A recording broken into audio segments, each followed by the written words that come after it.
Well, it's that time of the week. It's time now for the latest news on what's hot and what's not in the world of technology with Matthew Dickerson on Tech Talk.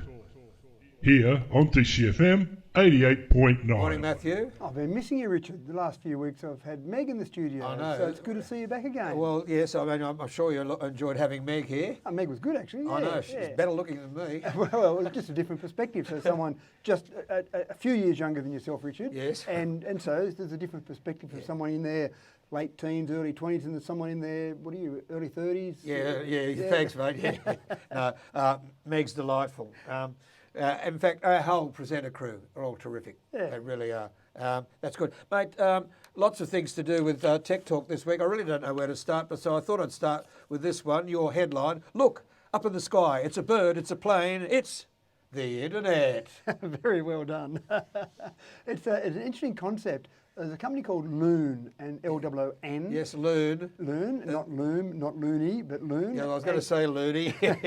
And they're owned by Alphabet, which is effectively Google. And the idea of that is to try and get internet access to more places around the world. Obviously, it's in Google's best interest to have as many people as possible have access to the internet.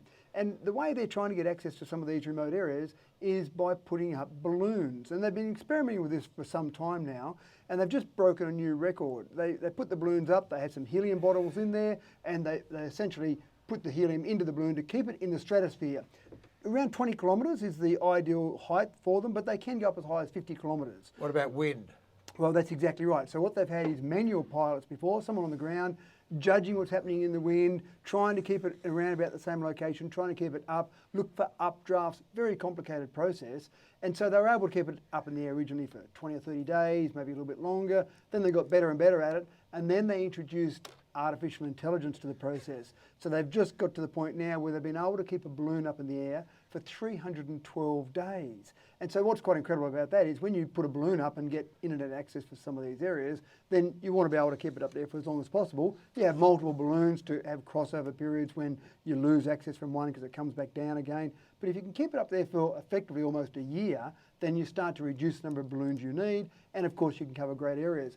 Already, internet access now in Kenya, in Mozambique, in Peru are all being provided by balloons by Loon. So again, you can also see the advantage in very hilly, mountainous terrain. Put up one tower in a mountainous area, well, the next mountain over that's shielded by the mountain obviously isn't going to be able to get it. Down in the valleys, not going to be able to get it. You put something 20 kilometres up in the sky, then it's a whole different ball game. So quite an interesting development, but again, just keeping it up in the air and what artificial intelligence can do for us is quite incredible. Yeah, I think we should put a signal up there, then we'll be able to get further.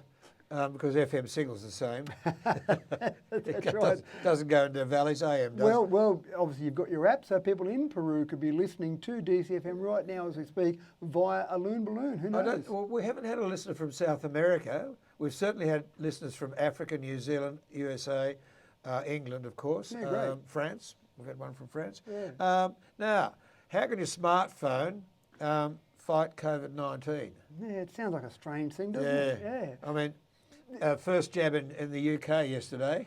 Yeah, well, that's right, the vaccine itself. Yeah. So what's happening now is it's this combined computing power. And it first started many years ago when people were looking for extraterrestrial life. And so they got combined computing power. People could allow their computers to be accessed remotely at night time when they weren't using it to try and decipher some signals they were getting from outer space. No extraterrestrials were found, no alien life form was found. So probably a bit of a waste of time, that one. But in this particular example, at the moment already, there are 100,000 smartphones around the world being used when people go to bed at night.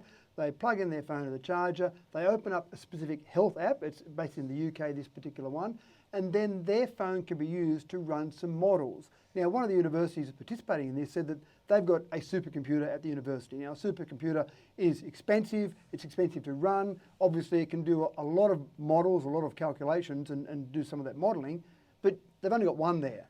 And the 100,000 mobile phones combined is the equivalent of about 3, maybe even 4 supercomputers. So they've got all these people out there and they're just running, say, one phone might be running one modelling scenario and another phone running another modelling scenario. A supercomputer can run tens of thousands of modelling scenarios at the same time, but each phone running one at a time, the combined power of that allows them to do all this modelling. So they're trying to find some foods that might be helpful in COVID-19, and each one they're running through takes a whole range of models to try and come up with the answer. So all these phones are out there right now being used to try and help fight COVID-19. Yeah, good way to collect data. Very good way to It's an collect. incredible way Yeah, because, yeah. again, most people just plug in their phone and forget about their phone at night or turn it off at night time, but it's actually being used to help combat that. It probably uses a little bit of your electricity, but minuscule amount, and it probably uses a little bit of your internet access, but again, it's basically downloaded to the phone, it does the work, the number crunching, and then sends it back up. So not much data is used either. Keep in mind that a modern smartphone is more powerful than NASA's first computer that put man on the moon. That's right. So there's a fair bit of computing power sitting in your pocket. Oh, And what yeah. do? We play Candy Crush with it. Indeed we do. Now, your iPhone, of which I'm not a member, and the Apple Watch. Apparently, they're getting together, marrying, and having a happy time. They have been in the past having a happy time, but now they're going to be able to have children. So effectively, you used to have your Apple Watch paired with one phone, and Yeah. then Oh, yeah. all the settings from that one phone went across to your Apple Watch, and that was great. But then there was some feedback from around the world that there were two groups of people where they didn't necessarily want or need a smartphone, but the Apple Watch gave them some advantages. And those two groups were children, young children, and elderly people. So young children, you might have someone, I mean, most parents try and hold out till their kids get to high school. So you might have someone in primary school, they play a bit of sport, they go and see their friends, they ride their push bike around. You might want to be able to be in contact with them. You might want to be able to make sure they're okay, check on where they are. But you don't really want them having a smartphone. You don't want them exposed to all that social media stuff that happens. Yeah. So having a watch in the past wasn't possible unless you gave them an iPhone as well. Now you can actually do a thing called family setup, where you create on your phone a family setup, you give a child a watch, and that watch has got settings that you decide are on that, so no social media sites, for example, but you can still track their location, you can still have them make phone calls, send text messages, but all without having the actual smartphone. On the flip side, if you go to the other end of the spectrum with elderly, all those same things, because a lot of older people still like their old flip phones, they don't want a smartphone, but you can do the same with a watch, but more importantly, watches, smart watches such as the Apple Watch, have a G-force detector in them, and they've got the ability that if you fall over, for example, have a fall, and it experiences a certain number of G-forces, and then you don't move for 1 minute, it can be set up to automatically ring 000. That is sensational. Yeah. That is a sensational. When I read the notes, I thought that was absolutely brilliant. Yep. And some people with their emergency pendants that they have around their neck, they don't like wearing that around their neck, or they might go too far out of range of where that's actually set up to work. Or some people might fall over and they're unconscious, so they're not going to be able to push a button on their from a pendant around their neck. Which happened to my mother. Right, yeah. Yep. So the Apple Watch there is fantastic, and it's not just elderly. I mean, I wear one, and I've fallen off my push bike, and I've seen my watch about to start to ring 000 because I haven't been knocked out, but I've fallen off my push bike and laying on the ground there, and about to get up, and my watch is sitting there going, right, I'm going to ring 000. Matthew falling off a push bike. It's all part of the fun with mountain biking. a really good rider once told me, if I don't fall off once every few months, then I'm not trying hard Oh, enough. fair enough. Time for one more. And I want you to tell us about these wonderful sliding doors. Yeah, so it's all about advertising, of course. Of course, but yeah. We've got to the stage now where we've got OLED, which is a way of displaying information. A lot of TVs, for example, a lot of mobile phones use OLED screens, and the information is sitting there on the phone or on the screen, and that's all you can see. But they've developed, and this is LG in particular, has developed transparent OLED. So the first example they're going to use for this is sliding doors, for example, going into a shopping centre, and you've got transparent OLED there. So you can see information on there.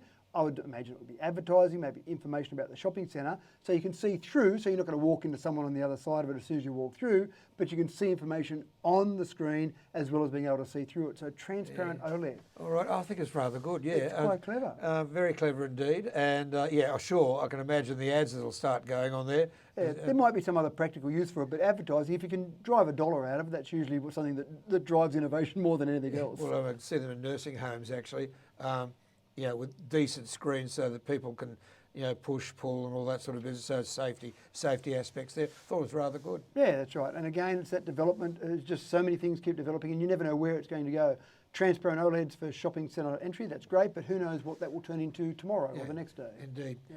Always good to talk to you. Now, we will be seeing you up until Christmas. We'll see you as many days over Christmas as you want, Richard. I'm always happy to chat to your listeners over Christmas into the new year, Yeah, we'll do whatever that. you require. We'll do that. Now, we want some Christmas stories. Actually, how about some Christmas gifts? Maybe it's next week too early, maybe the week, or maybe next week. I might just do a little range of possible Christmas gifts, obviously based around technology. I'll try and find some weird and wacky things that people might want to order for Christmas. Righto. Yeah. We'll do that, plus the ordinary tech talk. Oh, that's probably going to be too much then, Richard. We might have a half an hour session on it. That'll suit me, but maybe your listeners are going to be tired of tech talk. Well, yeah, get tired of me. Thanks, Matt. We'll talk to you next week. Thanks, Richard. See you then. Bye-bye. Bye.